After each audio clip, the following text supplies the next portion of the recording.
Hello বন্ধুরা, সবাইকে good morning. আমি কাকলি, আমার নতুন একটা ভিডিওতে তোমাদের সবাইকে অনেক স্বাগত। তো এখন ঘড়িতে বাজে প্রায় 8:30 মতন। আর এদিকে আমার ভাতটা আদা ফুটেছে, নামিয়ে রেখে এই যে এখনো আরেকটু হবে ভাতটা, ফ্যান ঝরাইনি এখনো, তো আরেকটু রাখছি, পরে আর একবার ফুটিয়ে ফ্যান ঝরাবো। আর এদিকে বেগুন ভাজা করে নিয়েছি, এদিকে একটা নিরামিষ তরকারি ফুটছে, আরও একটা ডাল ফাল কিছু একটা করব, তো সেটার জন্য সবজি টবজি কাটতে হবে। আর আজকেও মানে রোদে সেরকম একটা নেই দেখা, হয়তো হয়তো 12টা-1টার দিকে একটু বেরোবে, তারপরে আবার বন্ধ হয়ে যাবে। রোদে সেরকম তেজই নেই, দেখো হাওয়া চলছে উপরে। এই জানলাটা খুললে না সকালবেলা এখান থেকে ঠান্ডা হাওয়া আসছে, ঠান্ডা হাওয়া আসছে। কি করবো, নাইলে রান্নাঘরটা পুরো একদম অন্ধকার হয়ে যায়, এই জন্য রান্নাঘরটা খুলতেই হয়, তাও লাইট জ্বেলেছি। তো চলো সঙ্গে থাকো, সাথে থাকো, ভিডিওটা দেখতে থাকো, পরে আসছি। আর আজকে তো ছোট ছেলেকে স্কুলে ভর্তি করতে নিয়ে যাওয়ার আছে।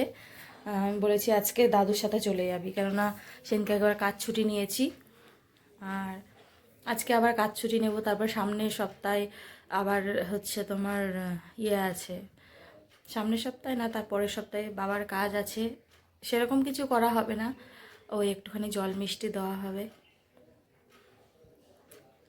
তো আজকে দেখতে দেখতে হয়ে গেল বেশ কয়েকটা বছর, বাবা চলে গেছে,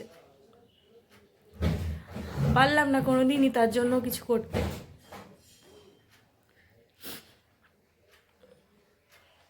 এখন তাই ভাবি যে নিজে কাজ করি, এত টাকা কোনোদিন পারিনি তার জন্য কিছু একটা হাতে করে কিনে নিয়ে আসতে, আমার জন্য দাঁড়িয়ে থাকতো মোড়ের মাথায়। আমি চপ খেতে ভালোবাসি, চপ নিয়ে দাঁড়িয়ে থাকবে রাস্তার মোড়ে। আগে তো আরও তাড়াতাড়ি আসতাম, 7:30টার মধ্যে বাড়ি চলে আসতাম, ওই রাস্তার মোড়ে দাঁড়িয়ে থাকবে।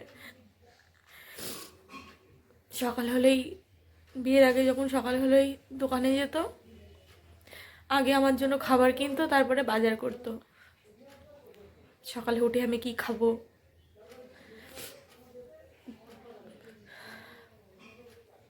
4-5 বছর হয়ে গেল।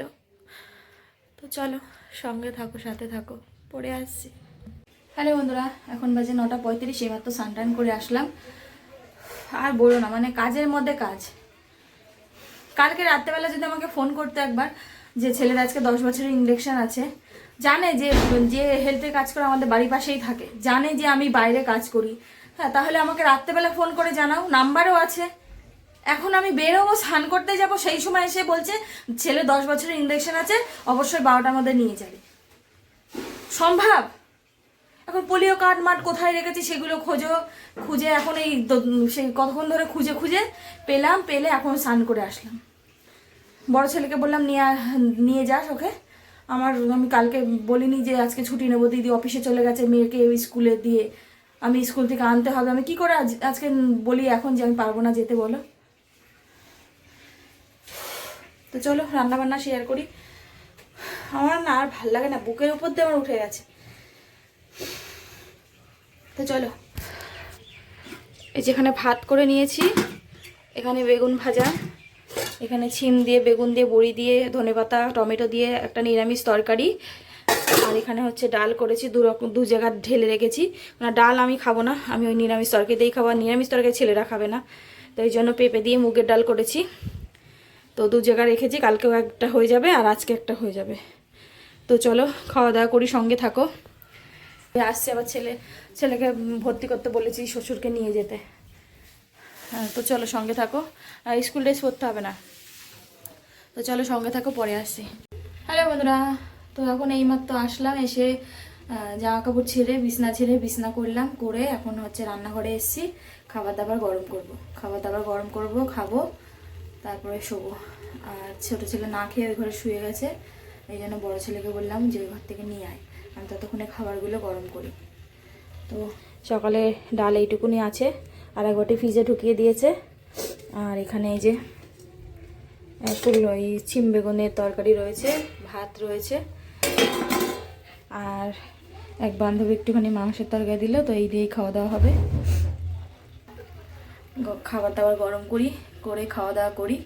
সঙ্গে থাকো, সাথে থাকো, ভিডিওটা দেখতে থাকো, পরে আসছি। হ্যালো বন্ধুরা, তো এইমাত্র খাবার টাবার গরম করে খাওয়া দাওয়া করলাম। এই যে ছোটো ছেলেকেও নিয়ে এসেছি, এই যে মুড়ি দিয়ে শুয়েছে। ছোটো ছেলেকে ওই ঘরে নিয়ে আসলাম, নিয়ে এসে একসাথে খাওয়া দাওয়া করলাম। এখন বাজে 9:40 মতো। তো চলো আজকের মতো ভিডিওটা এখানেই শেষ করছি। সবাই ভালো থেকো, সুস্থ থেকো। আগামীকাল নতুন একটা ভিডিওর সাথে দেখা হচ্ছে।